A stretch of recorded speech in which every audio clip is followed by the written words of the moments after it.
Hello and welcome to another round of Digital Coin Op. Today's focus will be on a 3D Galaxy Force 2 for the 3DS.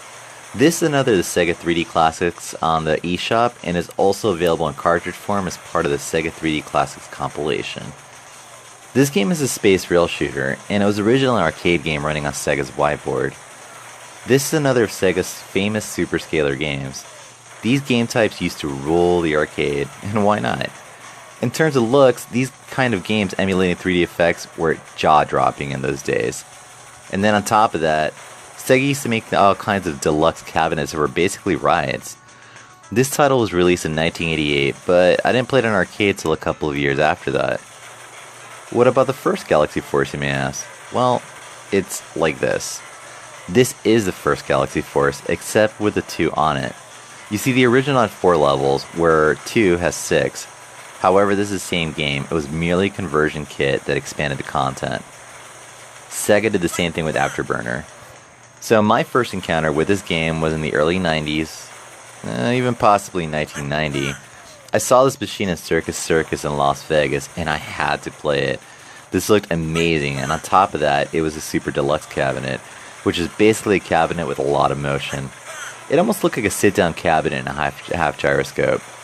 When I finally had the chance to play it, I was a little let down. I believe it cost $2 to play, and my session ended way too soon.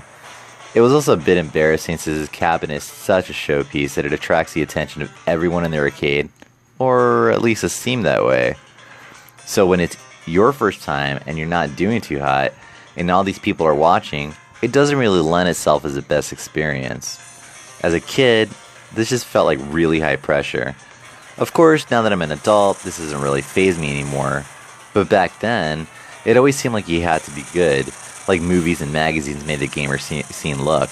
They always focus on the great player being a hero and all that jazz, and this was no place for noobs. And of course, this is all just perception from the viewpoint of my age. But it's funny to think of it now. So, thanks Last Starfighter. This is one of those games that do not acclimate the player to the playstyle when they begin, and it was way too expensive to just keep pumping in more credits. But this game was definitely designed to eat credits, that's for sure. The next day, I did try the game again, but the arcade was way less crowded, and guess what? I got pretty far this time. Until I got stuck on a wall during one of the turning segments. But nonetheless, it lasted for a good 5 minutes or so, which seemed like an eternity in the arcades, when all games had gotten you accustomed to like 2 or 3 minute sessions. Anyway, it seemed no matter how well you do at first, that you will lose eventually, even if you don't get hit. The reason is that there's a fuel meter at the bottom that begins on the screen, and promptly it begins to count down from there. So, yeah, good luck. But what about the game? Is it any fun on the 3DS? Yep, tons of it. At first, it seemed like a really shallow game, and like a lot of these scalar games, they usually come off as tech demos more than involving games. But like almost all the rest of them, when you have a chance to really play them for extended periods, there's always something more. 3D Galaxy Force 2 now gives me the chance to explore the game further and learn its mechanics. First of all, you can absolutely dodge incoming fire. At first, it almost seems random, but once you learn the limitations of where your ship can go on the screen, then you can use that knowledge to get out of tight situations and not get hit as often. This title is both the arcade versions and the special mode, as in most of the 3D classics. So they deconstructed the original game and basically rebuilt it for the 3DS. For example, it supports 16:9 aspect ratio running at 60 frames per second in 3D. On top of that, for these ports, they also record cabinet sounds and then replicate the movement of the cabinet.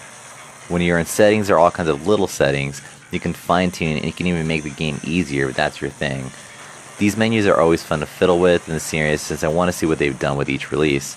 So I highly recommend giving this game a shot. It's a fun on-rail space shooter, kind of like Star Fox, only a little bit more arcadey. Anyway, thanks for watching, and leave a comment below if you'd like to discuss any of the games I cover.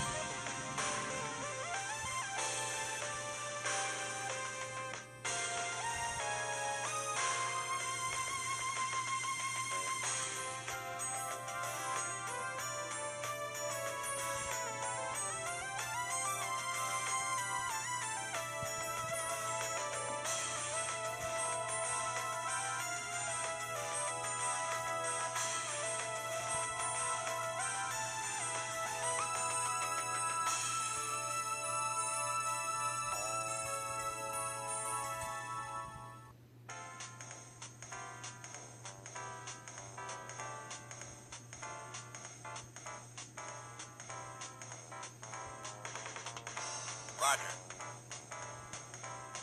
Roger.